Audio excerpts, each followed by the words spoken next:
ആമേഴഞ്ചൻ തോട് നിറഞ്ഞു കവിഞ്ഞ് ഒഴുകിയതിനെ തുടർന്ന് ഇന്നലെ ഈ പട്ടം ഗൗരീശപട്ടം പ്രദേശങ്ങളിലാണ് 300ഓളം വീടുകളിൽ വെള്ളം കയറിയത്.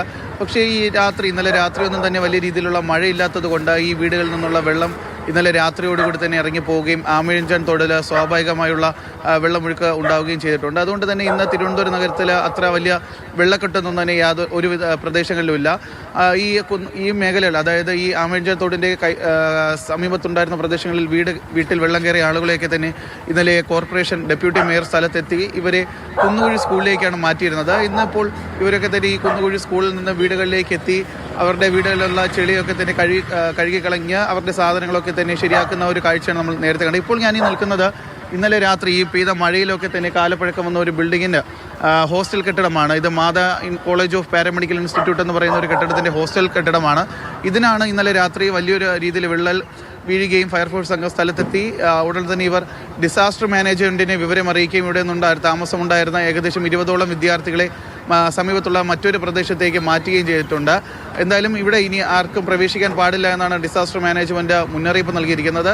കാരണം ഇതിൻ്റെ ഒരു വശത്തുള്ള കെട്ടിടങ്ങൾ ഇന്നലെ രാത്രി നമ്മൾ കാണിച്ചതാണ്. ഇന്നലെ ഈ ഒരു വശത്തുള്ള കെട്ടിടം മുഴുവൻ തന്നെ വിള്ളലുകൾ ചുവരിൽ വന്നിരിക്കുകയാണ്. ഏത് നിമിഷവും ഈ ഒരു കെട്ടിടം നിലംപൊത്താനുള്ള ഒരു അവസ്ഥയാണുള്ളത്. അതുകൊണ്ട് തന്നെയാണ് ഇന്നലെ രാത്രിയോടുകൂടി തന്നെ ഫയർഫോഴ്സിൻ്റെയും ഡിസാസ്റ്റർ മാനേജ്മെൻറ്റിൻ്റെയും നേതൃത്വത്തിൽ ഇവർ ഇവിടെ ഉണ്ടായിരുന്ന കുട്ടികളെയൊക്കെ തന്നെ മാറ്റാൻ വേണ്ടിയിട്ടുള്ള നിർദ്ദേശം നൽകുകയും അതിനെ തുടർന്ന് രാത്രി 12:30യോടുകൂടി ഈ കുട്ടികളെയൊക്കെ തന്നെ സമീപത്തുള്ള മറ്റൊരു ഹോസ്റ്റലിലേക്ക് മാറ്റുകയും ചെയ്തിട്ടുണ്ട്. പക്ഷേ ഇന്ന് രാവിലെ ഇപ്പോൾ നമ്മളിവിടെ എത്തിയതിന് ശേഷമാണ് മറ്റൊരു ബിൽഡിങ്ങിലുണ്ടായിരുന്ന കുട്ടികളൊക്കെ തന്നെ ഇവിടെ തിരികേക്ക് എത്തുകയും അവരുടെ സാധനങ്ങളൊക്കെ തന്നെ എടുക്കുന്നതിന് വേണ്ടിയിട്ടാണ്.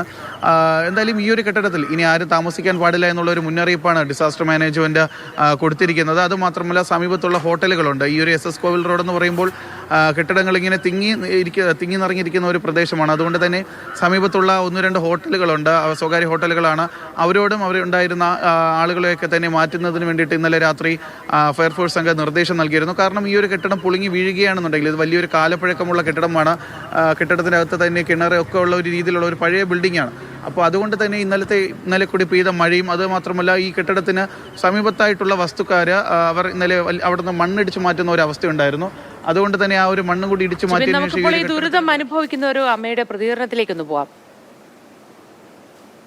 കഴിഞ്ഞ ഒരു മഴയത്ത് ഞങ്ങൾ രാത്രി 12 മണിക്ക് റോട്ടിൽ കയറിയിട്ട് 5 മണിക്കാണ് വന്നത്. റോട്ടിൽ പോയിരുന്നു. ഇപ്പം റോഡിൽ ഇരുന്നപ്പം മേയറും കൗൺസിലറൊക്കെ വന്ന് ഞങ്ങൾ സ്കൂളിൽ കൊണ്ടുപോയി. സ്കൂളിൽ നിന്ന് രാവിലെ വന്ന് ഇവിടെ തേച്ച് കഴിഞ്ഞ് ഒരു സാധനമില്ല, എല്ലാം പോയി നനഞ്ഞു പോകുന്നു. കഴിഞ്ഞ പ്രാവശ്യം ഞങ്ങളെ കൊണ്ട് 3-4 സ്ഥലത്ത് നടപ്പിച്ച് പൈസ തരാം, അതിനെഴുതിക്കൂട് ഇതിനെഴുതിക്കൂട് ആശയെ കൊണ്ടുപോയി വില്ലേജ് ഓഫീസിൽ പോയി അവിടെ കോർപ്പറേഷനിൽ പോയി 5 പൈസയില്ല. നമ്മൾക്ക് പോകാനും വരാനുള്ള സ്ഥലമില്ല. 1 സെന്റ് ഭൂമി പോലും ഞങ്ങൾക്കില്ല. പിന്നെ കുടിക്കാൻ വെള്ളത്തിന് എല്ലാവരും തൂക്കടാറ്. വല്ലവരും വല്ലതും തരുമെങ്കിൽ നമ്മൾ കഴിക്കും. അങ്ങനെ തന്നെ കഴിക്കുന്നത്.